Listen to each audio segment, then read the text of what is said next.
You're listening to Queen Macabre. Oh my gosh, you're so much taller than me when we sit. I'm on my foot. Is that what it is? If I get on my foot, will I be taller too? You're still taller than me. I feel like... Well, I'm... Anyways, hi! Welcome to Coil the Macabre. I'm Katie Adkins. I'm Hunter. We're going to talk about curses because it's spooky season, and curses are a good time, or a bad time. They're mostly a bad time. It depends on how you look at them. I don't know. I mean, can you curse good things on someone? No, I think a curse very specifically has to be bad. Even after all the research I didn't actually research the definition of the word curse. So maybe I could do that really quick and just see how that goes. A solemn utterance intended to invoke a supernatural power to inflict harm or punishment on someone or something. So it has to be supernatural ability, a supernatural power to inflict harm. Okay. What brought, I guess, this topic up was I was trying to think of cool topics. I thought of poison, which was an episode Kelly and I recorded forever ago, but the audio ended up shit, so it never made it anywhere. And then I was like, well, curses. Yeah, I think, like, curses would be kind of cool. I wasn't even sure what research I wanted to do yet. I just knew I wanted that topic because it could open up a lot of cool stuff. My first thought was, like, have you ever thought that you've been cursed before? Me? I mean, I've felt that way a lot. Like, whenever anything bad happens, it's like, well, I'm cursed. But actually, no. Like, not actually. I don't think I've actually been cursed. But I know... You've been hexed. People that I am convinced have been cursed. Like, I've known multiple people where I'd be like, man, I would not be surprised if I found out you were cursed. I do actually know someone attempted to curse. And it was a big blow up online for a little bit because it was just fucking weird, dude. Wait, so someone just, like, admitted to trying to curse someone? Yes. They joked about it to their friends, and their friends were like, that's fucking weird, and then they told... Was it like a brag, like, hey bro, guess who I cursed today? I mean, yeah, it was really fucking weird, and it, like, that person is very unstable. I don't know what was up, but basically, I have a friend... And my friend, honestly, their feelings were really hurt because they liked that person and, like, thought they were, like, kind of buddies. And, like, they very much were not, to the point to where this person hated them so much that they pooped on their artwork in attempts to hex them.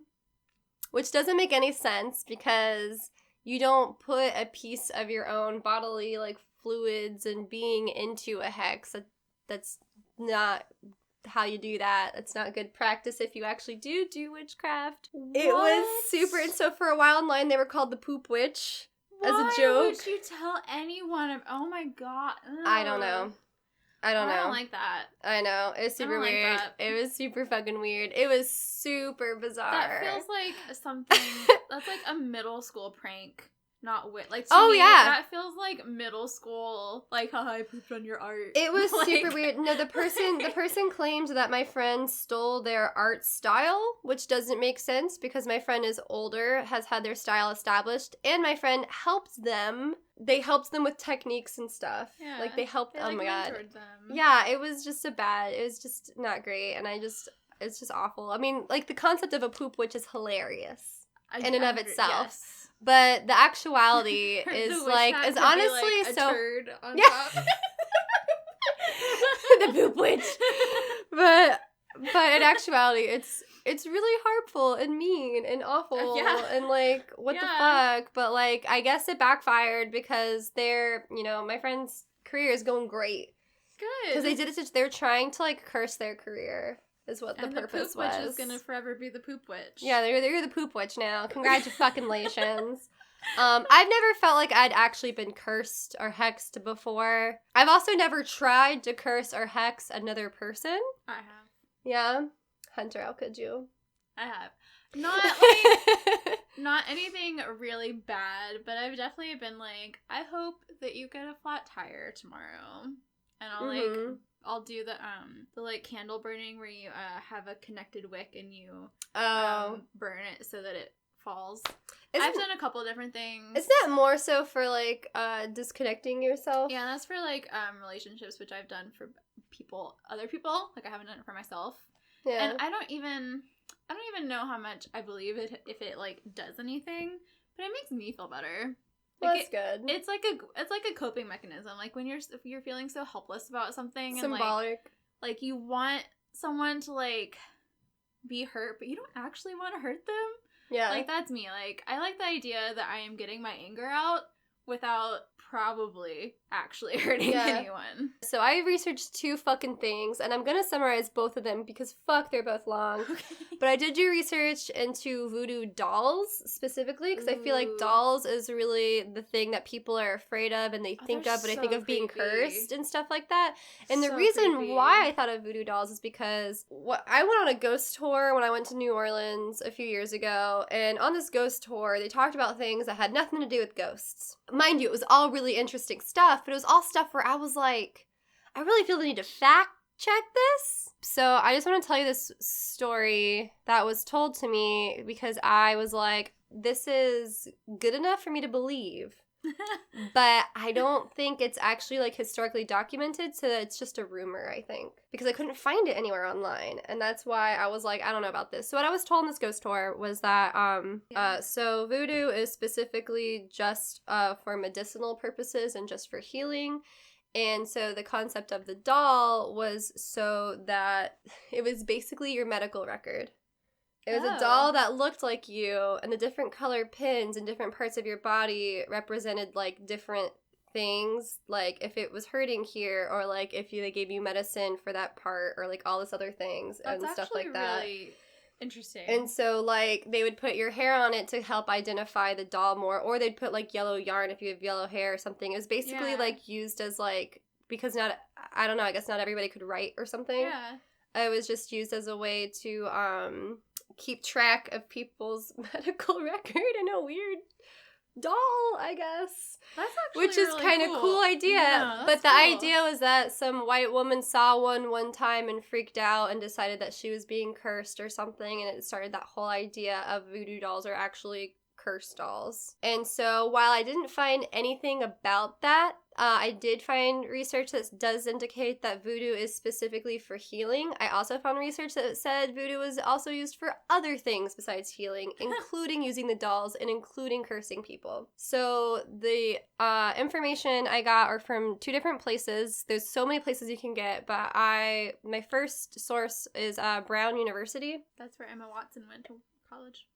That is where Emma Watson went to college. So maybe she knows about voodoo. Maybe she wrote it. She got teased a lot. They would all say, like, 10 points to Gryffindor if she, like, said something good in class. Oh, that poor girl. I know. Oh, that poor fucking girl. Yeah, she hated it. Oh, I would feel so belittled. I'd be so upset. I'd be like, yeah. woof. Yeah, but, like, she's also, like, low-key a real-life Hermione Granger. Isn't she a Virgo? I would totally guess that, but I actually have never looked it up. If I had to guess Emma Watson's sign, it would be Virgo or Aries. And I cannot see her being literally anything else. And now I want to know if she's an Aries or a Virgo, or somehow, like, both, or sun, moon, ascendant combination. I want to know, because that's just my biggest guess. She's an Aries. Oh my god! Okay, but what is Hermione's? But what is Hermione's sign? Hermione's a Virgo!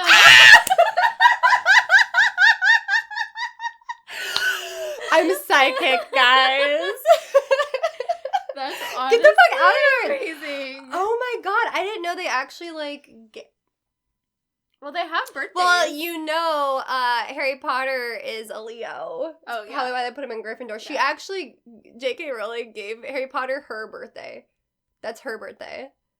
I don't want to talk about her. I don't want to talk about this anymore. She makes me angry. As I was saying about voodoo, though, we just see from Brown University, is where I got this information from. This part is stated in multiple places that voodoo religion was created in slave quarters in Haiti and Louisiana. Mm-hmm. And so the word voodoo itself means spirits. Or, like, voodoo is technically the practice religion, not voodoo. It's, like, VODOUN. Oh. So, like, that's, I guess it just went from like voodoo to voodoo, or it's like they're interchangeable. I'm not super sure. Voodoo is a religious or magico-religious practice which aims at connecting spirits and mortals. So the idea is connecting you with the other side. That's why like we look at witch doctors and like literally the song from Princess and the Frog, Friends on the Other Side. Such a good song, though. It is such a good song. Oh my god. Probably one of my like top 3 like villain songs, Mm-hmm. along with Hellfire and probably Scar's song. Oh yeah, Be Prepared. Be Prepared, classic. Yeah, no, super good. Super top notch. Yes. So voodoo didn't super pick on as like a commonly known practice until Marie Laveau, like self-proclaimed voodoo queen, made it a huge fucking thing, and she's part of what made all the white people scared, and she did it on purpose.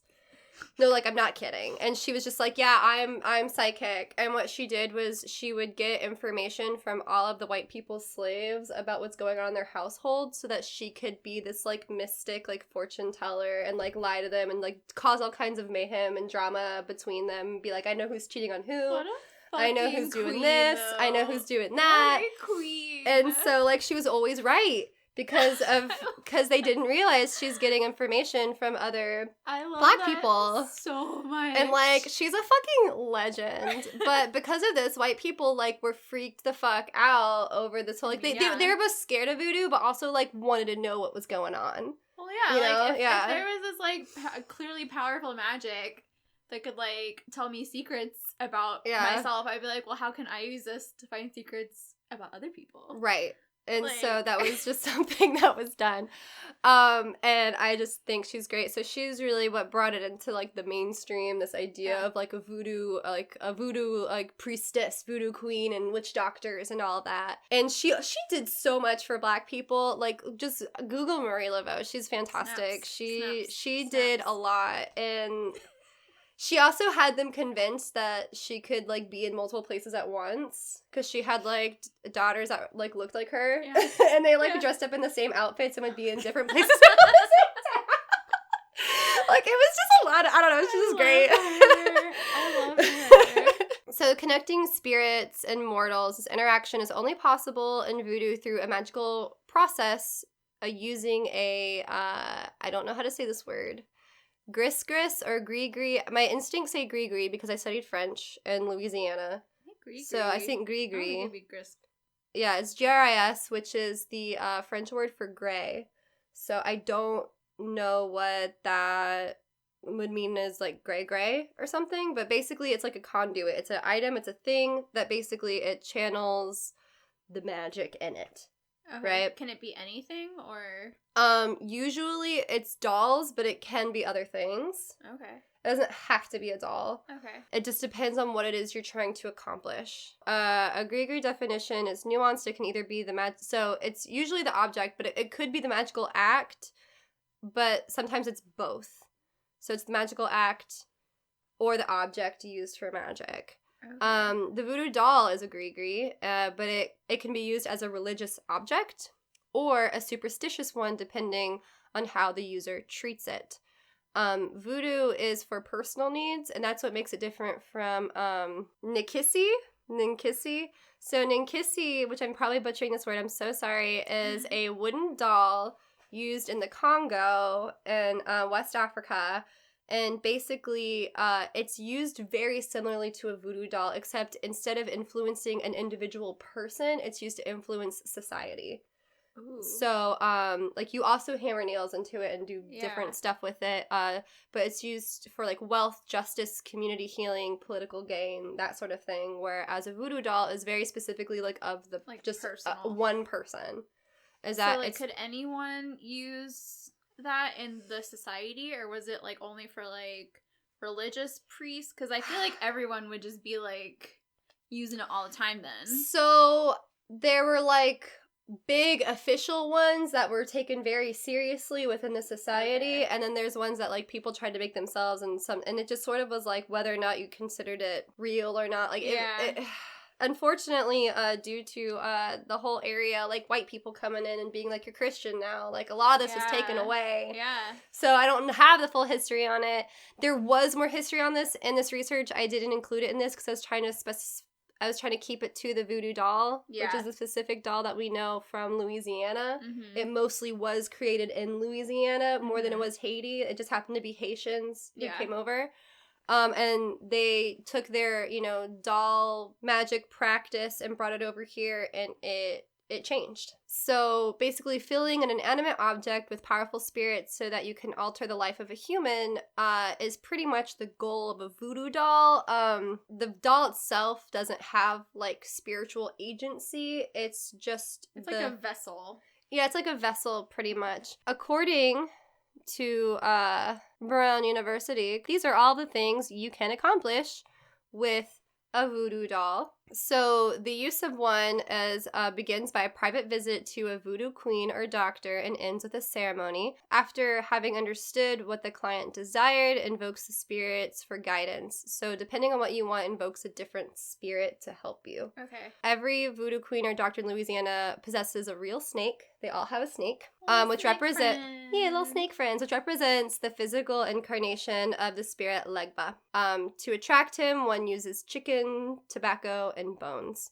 Without Legba's guidance, the voodoo queen or doctor cannot construct a doll or even instruct on a doll's construction.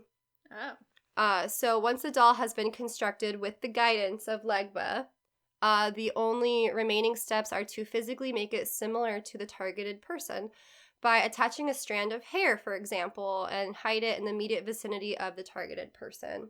Here's what you can do. You can do love, power and domination, luck and finance, or uncrossing. And uncrossing means, I think I've been cursed, uncurse me. Love is pretty much what it sounds like. After the required invocation of Legba, they ask for the spirit of Ida Kido. I'm totally butchering these, and I'm so sorry. Is the most invoked spirit for love. She is the primary female spirit, and love is assigned to the female in voodoo religion. In Louisiana, the deceased voodoo queen of New Orleans, Marie Laveau, who has now become a spirit, is often called upon. So you can call upon Marie Laveau with your voodoo. Amazing. Because Laveau was famed for her love potions during her life. So there's a whole other thing being like, you can't curse people, it's only healing. Got the wrong idea, and to the point to where learnreligion.com doesn't even say that they invoke like the same spirits. Like they have a completely different list of spirit names. Well, so I feel like it's also like I know whenever I think of voodoo dolls, like I think of Stardust. The movie? Isn't that what it's called? Yeah, Stardust with the Claire Danes. Yeah, and at the end, the witch has the voodoo doll of one of the Prince brothers, and he gets all like, oh yeah, and he like breaks his, and he moves him around. He's she's sword fighting through him with the little voodoo doll. Yeah. Pop culture has taken it and made it, because it's just like so, a puppet of someone, and you can manipulate them with it, which is interesting because in all of my research, voodoo doesn't say you can do any of that. Yeah, it's just cursing someone with a bad time, or blessing them with a good time, or blessing yourself. You could even do it on yourself, if you want wealth and money. You could do it. I guess I didn't even think about that you could do it for yourself. Yeah. I always thought of it as an external. Yeah, it has practice. to be for someone else. Yeah. It wasn't even my original topic I was gonna get into, but I did want to ask you if you're familiar with curse tablets, since I know you're so into archaeology and Greek. Curse tablets, or just tablets in general? They're called cuneiform tablets and stuff? So curse tablets typically are thin pieces of lead that have carved curses into them. They're very specific to ancient Greco-Roman regions and era. Okay, I have not heard of that. Okay, well, I'm not gonna go into all of this, but basically, I just thought they were cool, and it made me think of that Buffy episode with the mummy girl. Oh, yeah, where it was the the seal breaks. Sort of. Because it's like a curse, I guess. This is more like you wrote a strongly worded letter and really hope the gods read it and, like, act on it. Like, that's really, like, because there's a bunch that were translated. Zeus, this bitch. Like, actually, though, so I have a few that were translated, and I think they're really funny. Roman so graffiti is my favorite. It's all like, Sir Donius had a tiny dick. Like, this like, guy's a bitch. on a wall. Well, did they believe small dicks meant, like, a lot of testosterone? I don't know. So, like, really good athletes have small penises? Stuff, like, I slept with Thaddeus's wife, haha. Like, fucking Thaddeus. I just love it. So good. So, curse tablets are also called defixiones, or defixiones. Probably onis. Because Greek. I don't know. Defixiones. I don't know what X does in that sound. Deficiones, maybe? I don't know, but they're cursed tablets, and they have a name, and they go back to forever, like for fucking to the 1st century. They've been dated back, like CE, and it's like I'm so proud of you. You said CE instead of 80. Oh,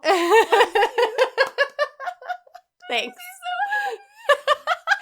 I get so mad when people say 80. Like, bitch, whatever believes in Jesus. Like, stop.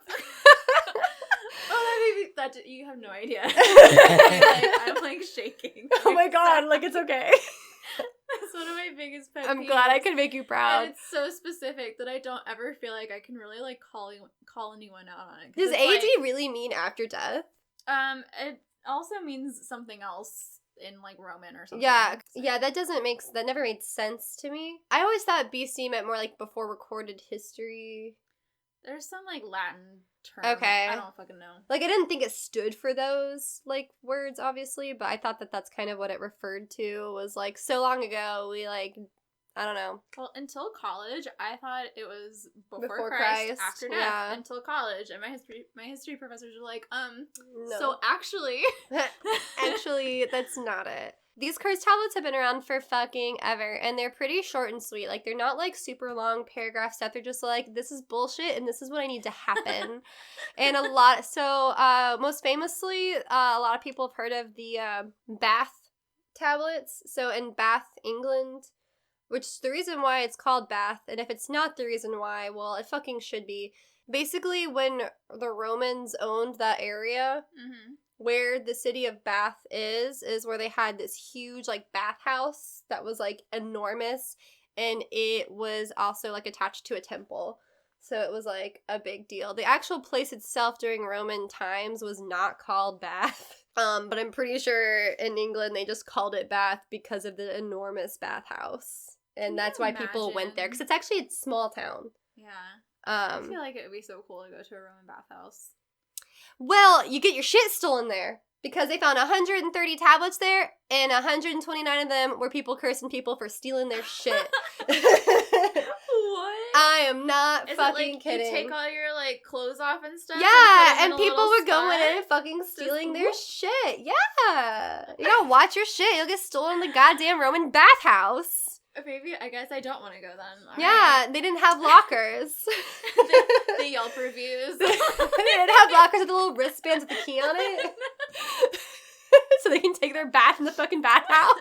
I would give my experience a 4 out of 10. The water was the perfect temperature, but then all of my stuff got stolen, and honestly, I don't think that's very professional. Where you put the curse tablets also depends on the curse, essentially. So I believe all of these curse tablets were found at the bathhouse because the curse, it was like taking place where the event happened. Okay. But there's different ways in which curse tablets are used. They were often rolled, folded, or pierced with nails because they were thin sheets of lead. Yeah, which I guess you can roll that. But if it's a softer lead, you know how pencils have different densities? Yeah, it's fair. A lot of times they're placed beneath the ground, either buried in graves or tombs, thrown into wells and pools. They actually found like a shit ton in this well in Athens because so many people threw their like think like so it's like a wishing well, like but a wishing well, but you're cursing people. Well, you can curse people with like love. You can do love spells with them. The same thing with voodoo. You do the same fucking thing with it. You know, that's really cool. It's just a little more direct. Yeah, a lot less. I mean, you can attach little, like, dolls to it and trinkets to it. You can attach clothing to it. You can, like, to whatever it is you're trying to manipulate or do or curse, like, whether you're trying to curse someone or put a love spell on them or erotic to, like, personalize spell. Yeah, to personalize it. And they're asking help from the gods. But honestly, 1600 have been discovered in general. Wow. And they've widespread. Yeah. Like, wherever the Romans had conquered, there was cursed tablets and stuff there. Well, that's, like, one of the, like, intrinsic things of humanity is, like, What? you're always gonna be salty You about always wanna, something. You always want to curse someone, you always want to be fucking mad about it. Like, there's always something to be jealous about, always something to be unhappy about. Mhm. That is just life as a human being. It is. So, it makes perfect sense that it would just be, like, super just all over the place. So, some of the tablets just have nothing but names on them. Which like a shit list. Indicating that the spell was verbal. Like, they said it aloud, and then they, like, I think for fear that someone would, like, discover it, I think they were like, I'm just gonna not carve this and put the name on it and be like, fuck this person. That's amazing. But sometimes the tablets were not always curses, but used to help the dead. So a lot were found in graveyards. So there'd be tablets at grave sites that were, they're usually placed at grave sites where people died at a very young age or in a very violent manner. And the tablet was supposed to help lay their souls to rest in spite of their untimely deaths. Scholars have debated the possible motivations for using erotic magic. I don't know why you needed to debate the reasons, the motivation behind that.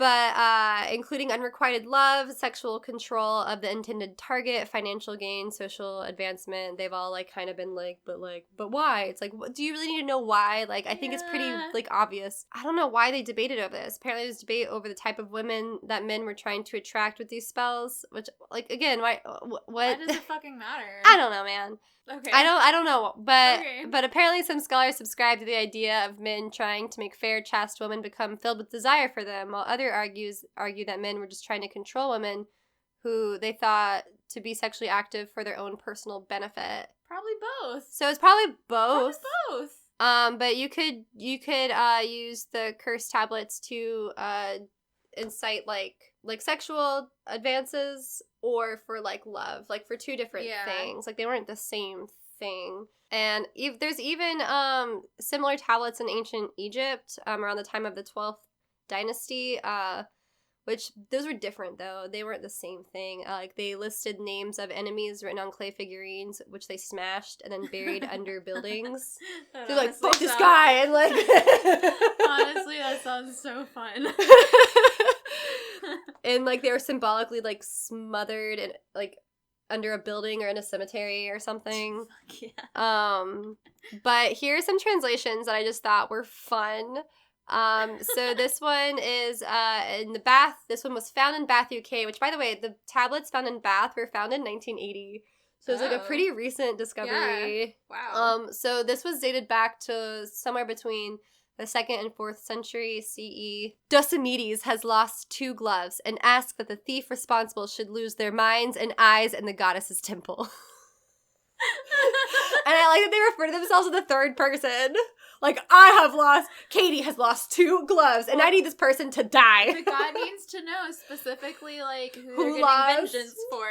I know. There's one found in Frankfurt, Germany, 1st century CE, and its translation says, "The human who stole Vario's cloak or his things, who deprived him of his property, may he be bereft of his mind and memory. Be it a woman or those who depraved Vario of his property, may the worms, cancer, and maggots penetrate his hands, head, feet, as well as his limbs and marrows." Like, this guy was mad. He was fucking, like, that was poetic. He went hard. He was angry. He was like, worms, may the fucking cancer, and maggots penetrate his hands, head, feet, as well as his limbs and marrow. Like, that's fucking metal. Like, that's some death metal lyrics. Bereft of his mind and memory. So, this is another one in Bath, which I think, honestly, this one, I was like, as I was reading through them, I was like, this one kind of sounds like a kidnapping, maybe? It could be romantic, though. Like, here, I'll read it out loud. So, may the person who carried off Vilbia from me become liquid as the water. May she who has so obscenely devoured her be struck dumb. So, someone carried off a person at the bathhouse. Uh-huh. So... What if Vilbia was, like, their pet It's possible. turtle? Maybe they brought to the bathhouse. Maybe it was their pet cat or dog. Yeah.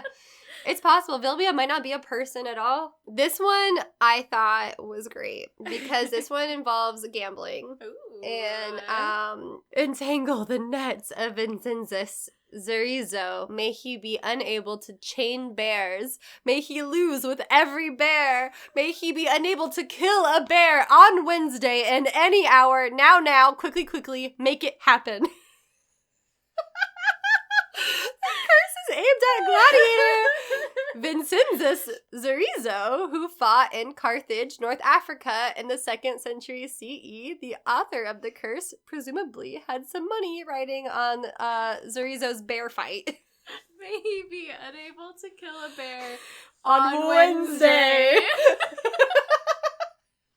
Like, he can kill a bear any other fucking day of the week, just not Wednesday. Quickly. Make it happen. Make it happen. So my last one I have. That was my favorite one so far. Such a good one. Okay, so this one I needed some explanation on because I was like, what? So this one, it translates to, Socio must never do better than the mime Emilpos. He must not be able to play the role of a married woman in a fit of drunkenness on a young horse. So this has some inside jokes in it. Mime? So the tablet wishes ill on an actor named Socio. In Roman comedic theater, the drunk woman on a horse was a common joke. There's some sort of pop culture reference to them with that phrase that we don't really know what the fuck that was. But some comedian, somebody made some sort of drunk woman on a horse joke. And it was a fucking hit.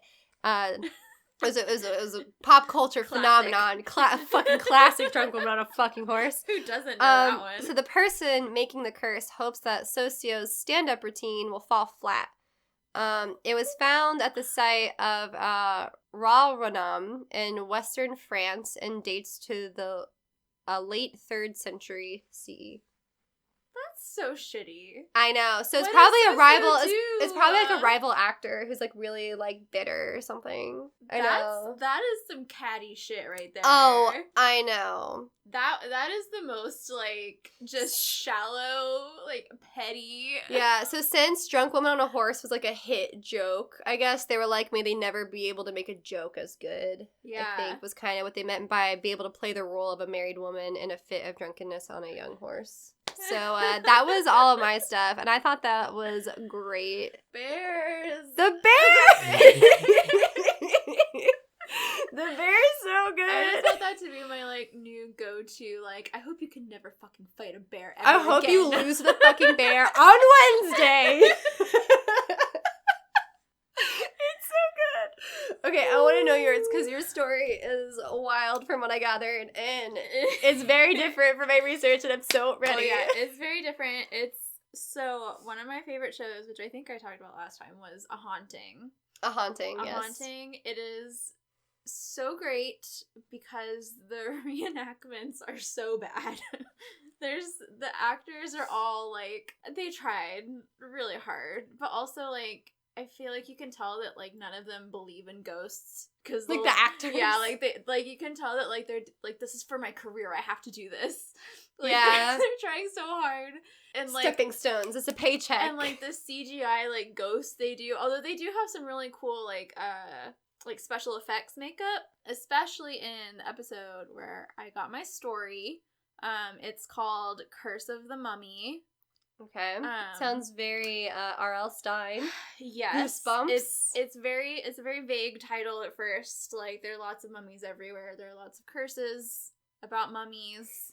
There's, like, actually a lot of them. It's okay. It's not just the one. Well, no, because, like, there's supposedly the curse of King Tut, where all of the scientists who opened up his tomb died. got sick, and everyone was like, oh, it's cursed, and it turns out there was actually just some, like, really fucking ancient bacteria. Because, like, I don't know, he was a dead fucking body. Yeah, you probably shouldn't breathe in the bacteria that had built up on this dead person. Yeah, so, like, an ancient disease was just hanging out in there, and they opened up the box. And then there's the movie, The Mummy. Like, you know, like, there's lots of mummies. Cursed mummies. Yeah, cursed mummy stuff. This one is a little more specific and just a little more... It's just a little more. Just a little more. It's just a little more, and I'm ready for it. It's just a little more. And so on A Haunting, they have the actual people who are involved in this story, you know, interviewed, and they describe what they saw and what they felt and everything. I think I have seen this show, actually. You probably have. It's been on for, like, a while. But I always like to look up anything with A Haunting. Sometimes I feel like, I don't know if this person, like, if it was just, like, mostly made up or if this was, like, someone really telling their story. But I found on Facebook, there's a radio show called Supernatural Realm, and they did an episode where they interviewed the guy whose story this is in 2015. So this is a real guy, and he really believes all of this that I'm about to tell you. Excited. I'm so excited. So I'm basically just explaining the episode to you.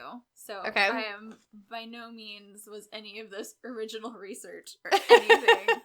You can just watch the episode if you so choose, and it will be just as much information. Setting the scene. It's March 1997 in Geneva, New York, which is small town vibes, nothing's really happening. Just a, like, chill place. Caleb Weaver, he's 14, he's in swim club, he plays the trombone. Pretty normal kid. His parents say that he was always, like, a little awkward, maybe? But I think a lot of that came up after all of some crazy shit started happening, and they were trying to rationalize some wild behavior from their teenage son. What was the crazy shit happening? The mummy curse? Yes. Okay. So he is living with his parents at his grandmother's house. One day, his class goes to a local museum for a field trip. This museum is hosting a new exhibit, an ancient Egyptian exhibit. They have different artifacts, a couple different mummies. The class gets there, everyone's kind of meandering around, but Caleb feels this pull towards a specific mummy. So, oh my god, of course. Yes. And he describes it as almost entering, like, a trance-like state. Like, everything else around him just kind of stopped, and it was just him and the mummy. I really need to see the air date of the Ink and Mummy episode from Buffy the Vampire Slayer, because that show did air in 97. I don't know. You know? And now I gotta know. I don't know. I gotta fucking know, because this is already so similar. I would need to rewatch it, but there's... Yeah.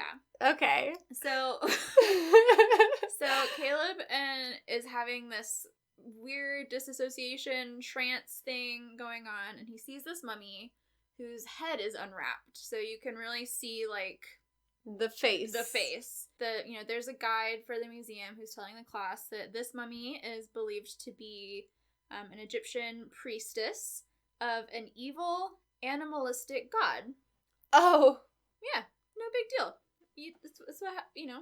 Just an evil priestess head. Yeah. Casual. In a small town? I don't know. So, she was really well preserved. She still had teeth, hair. You could still see her skin, although it was super wrinkly, obviously. Everything's intact. As he's, like, really making eye contact with this mummy, which it definitely has eyes to do that. As you look deep into a mummy's eyes when you see one. I mean, yeah. I do. He suddenly feels dizzy, lightheaded, nauseous, and he specifically says it felt like the mummy was looking through him into his soul. Oh, okay. That was weird. He goes home, still feels really weird about it. So he has this weird experience, but no one else around him seems to be going through anything similar. He doesn't say anything. He goes home and is still just feeling really weird. He mentions it to his parents, and they brush it off as just you're weird. Him being a teenager going through a phase, which honestly I kind of can't blame them. I mean, I would too. I'd be like, yeah, kid. Yeah, you probably just like. Did he go to his parents and be like, I looked at this mummy and it was fucking weird, and like it was looking at like through me or whatever. Like if their parents were any remotely religious, would probably like make him go do some prayers and stuff. I think they were just like, okay, take him to church. Just but like, yeah, I whatever. mean, I think most parents would be like, Yeah. okay, son. Yeah, right. It's like, okay, that's nice. That's nice, dear. So they brush it off. They're super duper not concerned about it. But Caleb is like really intensely afraid and like actually like fears that he's in real danger. So that night, Caleb does not sleep well, super restless, has lots of nightmares. Eventually he awakens from a nightmare to really another nightmare, but this one is real. Oh. It's real, Katie. Oh no. Yeah. So is the mummy in his room? So I gotta know. Okay. It's not the mummy. Oh, okay. Something else. Okay. At the end of his bed, he sees what he describes as a monster. This being has glowing green eyes and is growling. Oh god, that would scare the shit out of me. Anything growling at me. He begins to, and everything else is kind of a blur at this point. He really can only see like the shape of the figure and the glowing green eyes.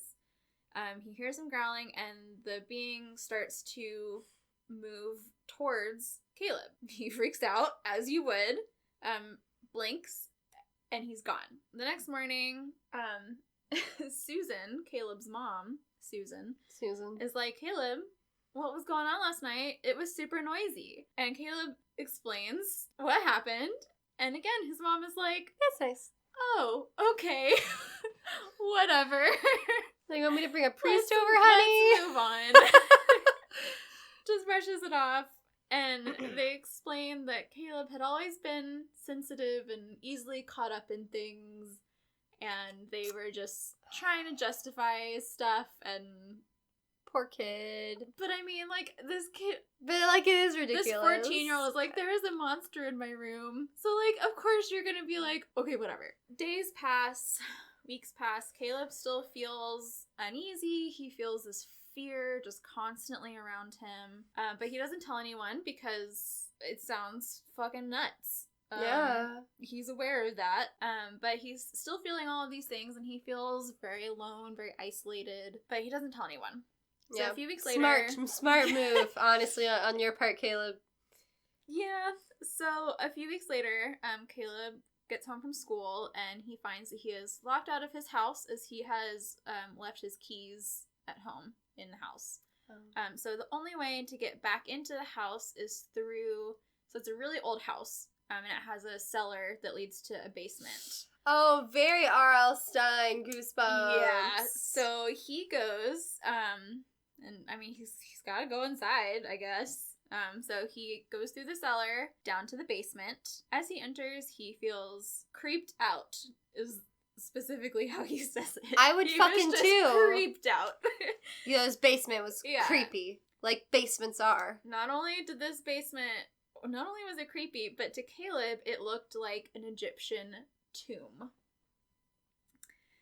As Caleb is looking around, wondering what the fuck is going on. Yeah. As I would imagine. Mm-hmm. He starts to hear whispering. How detailed is this Egyptian tomb? That I don't know, but in a haunting, okay, it looks like an Egyptian tomb. It was... a fake one, but it looks like a set Egyptian tomb. Alright, so he straight up was seeing hieroglyphics on the wall and like...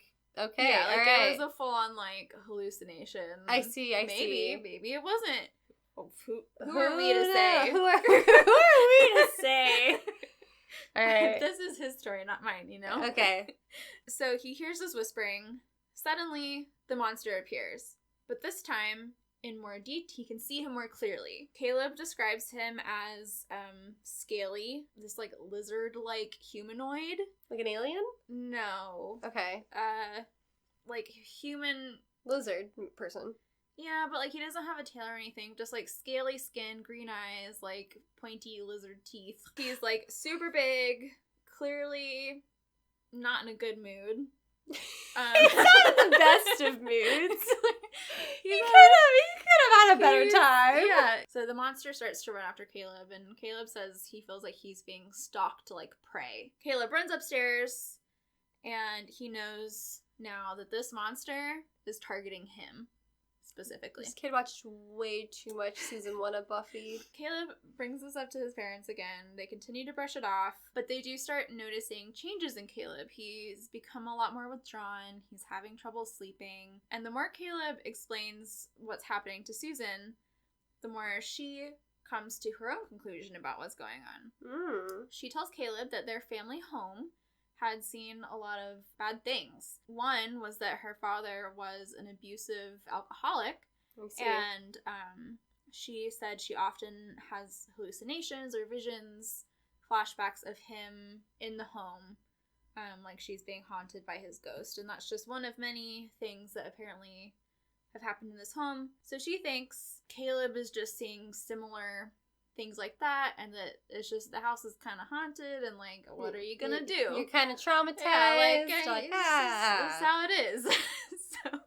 So Susan thinks she's got it figured out. I think he at this point is like, okay, they're not gonna believe me. He's like, no, I'm cursed by a lizard man from an Egyptian mummy from the museum, and that's what's happening. Weeks go by, Caleb doesn't see anything else, but he feels like he's being followed. So he specifically avoids being home as much as he can. He sleeps over at friends' houses a lot. Same. He does everything he can to not be home alone. But no plan is foolproof, and one day, Caleb ends up home alone at night. He's in the kitchen making some spaghetti. I don't know. Whatever he's making. He's doing his thing. Yeah. All of a sudden, a door closes, and he panics. He describes the panic he felt to be similar to like a panic attack or an anxiety attack. He physically felt sick, nauseous, sweaty, dizzy. He goes to the bathroom to just splash some water on his face, try to chill out. And of course, they do that thing in a haunting where like he splashes the water on his face, and then as he looks up into the mirror, there's the monster in the reflection. Yeah. The monster reaches out to Caleb and grabs onto his arm. And Caleb feels this sharp, intense, burning pain. And then suddenly it's gone. I would cover up every mirror in the house. I would never look in a mirror ever again. And this is where I get a little confused, because when he looks down at his arm, he says he can clearly see that he has been bitten. Although I thought... But he said the hand. I know, I don't... Maybe the hand has teeth? Maybe the hand, and then he Maybe bit down on him. He was just like grabbing him like, arr, just to take a little... I don't know. A little snack for the road? So Caleb has been bitten by this monster. Is he infected now with the mummy's curse? No, but he's transformed into a lizard man? He's like really hurt. He's bleeding a lot, but he knows his parents will never believe him. So wait, he is bleeding a lot? Yeah, he ends up having a scar from it. So now that he has physical proof, he's like, but my parents won't believe me. Yeah, so he cleans it up. It's not summer, so he just wears long shirts and hides it from everybody. Oh my god. Because he knew no one would believe him. They don't really go into detail on this on a haunting, but they do there's like a transcript of his interview from the radio show. Yeah. Where he talks about the monster attacked the family cat. Oh, no, not the cat. The cat lived. The cat lived. His tail was a little shorter. Baby, no! So... I bet the parents are like, yeah, the monster attacked the cat, Caleb. Well, so Caleb has a sister who apparently is, like, sort of on board with this, but she isn't really mentioned at all, so I don't really know. She's like, I kind of believe him, but it doesn't affect me. It was her cat. Oh, no. But the cat's fine. The cat lived. I know, but still. I know, it is very sad. But so, like, little things are happening, and he just kind of sucks it up and deals with it, because he knows that no one is going to believe him. He's just having a really bad time. So after graduating high school, he immediately gets the fuck out, moves to Maryland, I believe. He gets a job as a security guard. Why that job? I guess so he can stay up throughout the night and not go to sleep. Maybe he just always wanted to be a security guard. It's an important profession. It is an important profession. I just feel like this guy who's scared of Lizard Man in his house, I just didn't really envision him as, like, a security guard material. I think, honestly, he just wanted to get the fuck away from that house. Yeah, that's like, fair. no matter, it didn't matter, like, what needed to happen. He was like, It's like, I'm bad at scary situations. I'm gonna go work in a job that could potentially put me in scary situations. Well, I think he specifically, like, was having experiences with the monster in the house. Yeah. Like, it wasn't following him around, like, his friends' houses or anything. That's fair. Okay. It's like, if he could just get super far away from the house, he would be okay. And for a while, he was, actually. He meets his girlfriend, Laura. Laura. And things actually start to feel sort of normal. Oh, good. I'm glad. Caleb does tell Laura about his experiences with the monster, and she is fully on board with it. She says, good supportive girlfriend. oh man, that's so sad and not good, and I believe you. Let's move on, because nothing was happening. Let's talk about something else. Yeah, but, like, she was super supportive of it, but nothing was happening there, so, like, it just kind of didn't come up again. At this point, it's been years since anything has happened. Caleb has been living in Maryland, and things have been fine. At work, Caleb has made a close friend by the name of John. John, Caleb, and Laura go on a camping trip. John sees the scars from the bite mark on Caleb's arm. It's like, hey man, what's up with that? Tell me the story. And Caleb doesn't want to talk about it. He's really vague, he deflects. And I can see why. I feel like that's a hard one to explain. I can't help but envision this person be like, no, I don't. It's too traumatic. I can't talk about it. No, it's just, oh, you wouldn't believe me if you heard it. Like, no, it was described that he got, like, really quiet and, like, reserved. So Caleb tries to change the topic to something else. And Laura, being the sweet girlfriend she is, intervenes and is like, hey, Caleb, can you come help me with this thing that's broken? I guess. Come help me fix it over here. And so he does that, and while he's fixing doing whatever she asked him to do, Laura goes over to John, asks him if he believes in the paranormal. Oh, no, Laura, no. Actually, as it turns out, John has had some traumatizing experiences himself. Oh. As a child, birds of a feather. Mm-hmm, he explains that as a child, he had found a satanic Bible in an abandoned shack, and after that, a demon attached itself to him and followed him around. What the fuck is a satanic torturing Bible? him, beats the fuck out of me. It tortured him, like mentally tortured him, and physically, apparently. Tortured John for years. But eventually, John was freed by a deliverance minister, aka an exorcist. Oh my god. So he didn't just believe in the paranormal. He was the paranormal. He was balls deep in the paranormal. You're not even ready. This deliverance minister named, I believe his name is Bill Bean. He's actually like... Bill Bean. I know. I would at least have gone by William. Bill Bean. William Bean. Bean is bad enough, but Bill Bean. Let me make sure it's Bill Bean. It better be Bill Bean. It's Bill Bean. Minister Bill Bean frees him, delivers him, and John is so amazed by what has happened and felt like it was so life-changing for him that he decides that he wants to be mentored by Bill Bean so that he can become a deliverance minister to help others who had similar experiences to Oh my god, his. so he's like, I saw Constantine once. So now John is studying under this deliverance minister. Please tell me their next friend was like part of the Matrix. I didn't hear about any other friends, but I would believe it. Oh my god. The number of like, oh, what a coincidence. What an insane fucking coincidence. Anyways, so he's cursed by an ancient mummy priestess lizard man. Yeah, so John is like, well, I think I could help, but clearly Caleb doesn't want to talk about it, and I'm not going to push him. I was like, oh, alright, cool. It's like literally his job to help, actually, believe it or not. But Caleb clearly was like not ready to deal with it because things had been pretty normal for a while. This had to have been a wild camping trip for like Laura. Anyone else, really? Things have been normal, right? So, like, I feel like Caleb probably didn't want to, like, get too deep into it if he didn't have to. Yeah, no, absolutely. Especially since nothing's come up of it, and I'd be scared talking about it would bring it back. Right. Life goes on. It's December 2013.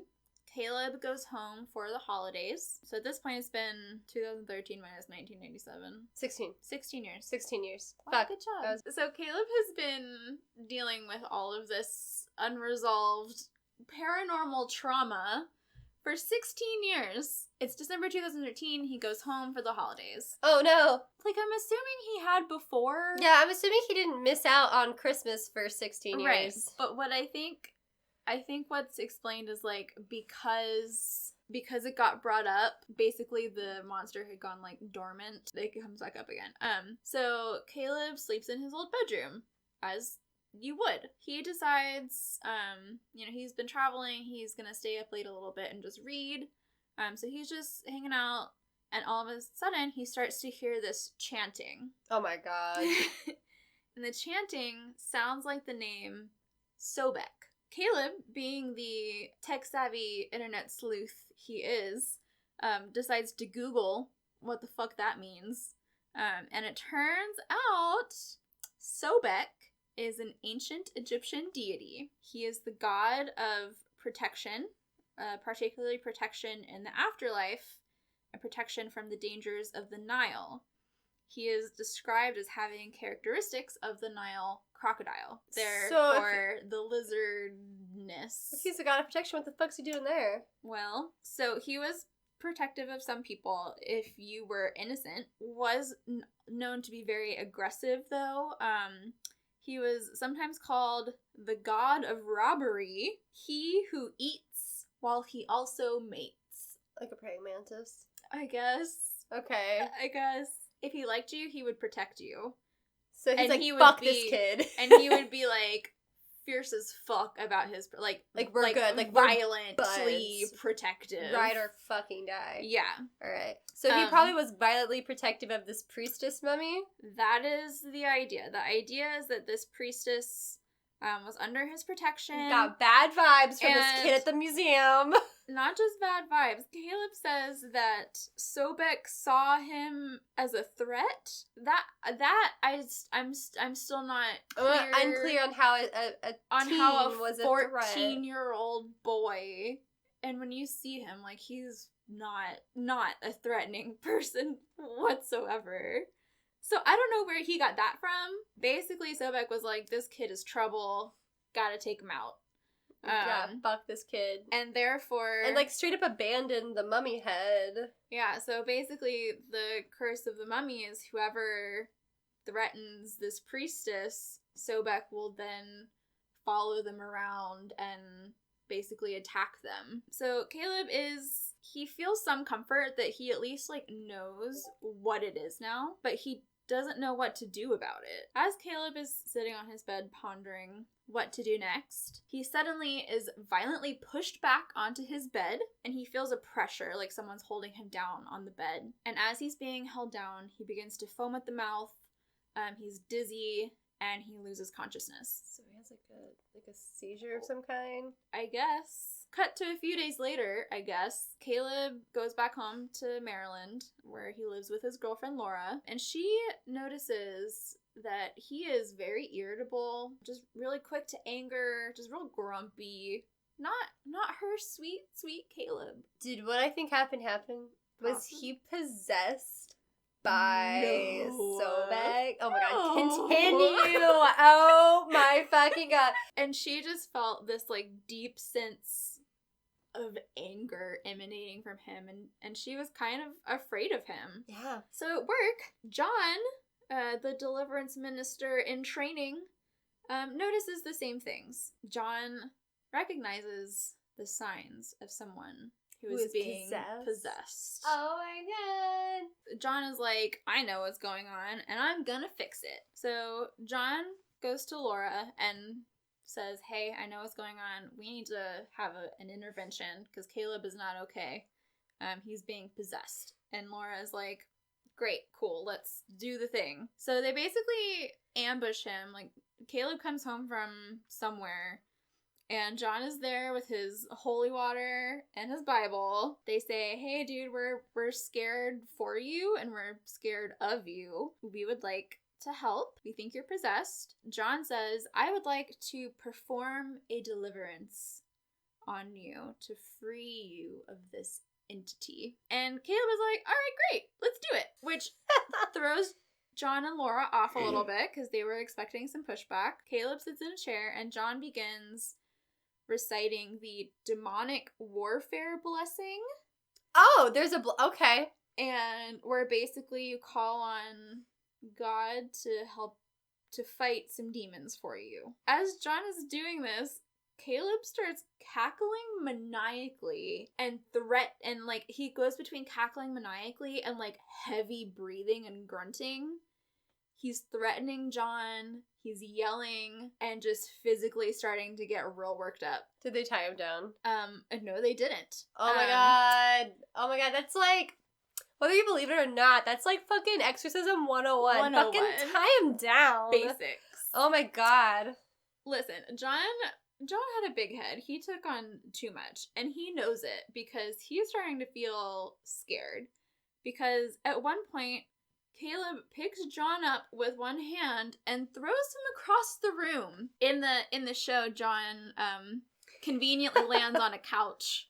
I don't know if that's what happened in real life. So as John is basically being pinned down by Caleb after throwing him across the room, Caleb seems to have this rare moment of clarity where John can tell that it's Caleb talking to him and not the monster. Mm-hmm. And Caleb says, you need to stop right now or someone is going to die. So John stops because he realizes that he took on way more than he can handle. He is not strong enough to fight this one alone. He needs help from the big guy, Bill Bean. Bill fucking Bean, the real hero of the story. Give me that Bill Bean, baby. So John calls Deliverance Minister Bill Bean. So first thing that Bill does when he gets there is he ties Caleb to a chair. Bill Bean, he's a professional. Right? He knows what to do. He is on it. What He's kind done of this fucking before. squib doesn't tie down their like person to be exorcised? Caleb is tied to a chair. They begin doing the demonic warfare blessing and like splashing holy water on him and shit. And Caleb starts thrashing and does a thing where he's like cackling maniacally and then like growling and grunting and breathing super heavy. Bill Bean, who actually is a common guest on A Haunting, if you watch it enough. Oh, is he? Yes. You know, this might be hard to believe, but there actually aren't that many deliverance ministers, you know, around. I bet. They're pretty hard to find for some reason. It's wild. I know. I personally can't figure out why there aren't more of them. I mean, why? Who doesn't want to be a deliverance minister when they grow It's up? just such a common issue. I know. I mean, how many times a day am I like, wow, I wish I had a deliverance minister right now? Bill Bean says, he describes that Caleb's facial features began to look otherworldly. Like his skin turned scaly, his eyes were glowing green, his teeth elongated. Lizard man! It was close. He was just coming crocodile. But thanks to Bill Bean and Caleb's buddy John, scrappy duo, they tag teaming this crocodile. They do, and it's a brutal struggle. Eventually, Bill says he saw the demon leave Caleb through the mouth. Oh. And in A Haunting, they do this by, like making it look like a bunch of, like, scarab beetles crawl out of his mouth. Ew! Yeah, it was pretty gross. I used to think scarab beetles ate you because of the mummy. It's a fair, like, conclusion to come to. I thought it was real. I was like, that's fucking terrifying. They just fucking eat you. Well, I was like, this makes sense. Like, since I would think of things like piranhas exist, like whatever, like there are creatures out you that just eat you. Yeah. I was like, I guess if you're covered in bugs and they're eating you, holy shit. Rats will bite you and stuff. Rats will eat you if they have to. Yeah. Not that they want to. Not that they want to. Rats But are if they friends. have to. Yeah. If I had to eat something gross, if it was that or die, like... Yeah, it's true. I probably would. I don't know, I have limits. Yeah. I wouldn't eat escargot. I love escargot. How could you? It's so delicious. It is the opposite of delicious. It but tastes so okay. good. It just tastes like garlic. Like if it's Not seasoned the, properly. Not the escargot I had. Oh, I'm sorry. I've had good escargot. It just tastes like chewy garlic. Chewy garlic. Well, because snails are a little chewy. I know, that's part of it. Well, but, if you've had like calamari, it's like chewy too. But that's fried. Okay, well, I've also had squid not fried, and it is chewy. Yeah, well, I don't eat not fried squid. Okay. I don't like... No. Anyways. I've eaten this little octopus before the octopi. We'll debate the benefits of eating escargot things later. So, yeah, so, it's a little rubbery. the demon, exits Caleb's body through his mouth, and, the Julian scarabs. all of a sudden, wouldn't you know, Caleb feels an immediate lightness. He feels like himself again. The world seems a little bit brighter. Then everything's fine. Forever. Now, Caleb and Laura get married. Oh. And Because she's the only one who will ever believe him. I mean, I think in the show she said something like, if we can survive a demonic possession together, we can survive anything. Baby, no. Honey, no. I thought it was kind of sweet. He goes around now, tells his story because he wants people to know that if someone has had an experience like his, that they're not alone. And I think that's really nice. That is nice. What I didn't do and what I meant to do was to look up if John ever became a deliverance minister. Oh, we have to find out if John became a deliverance minister. I hope so.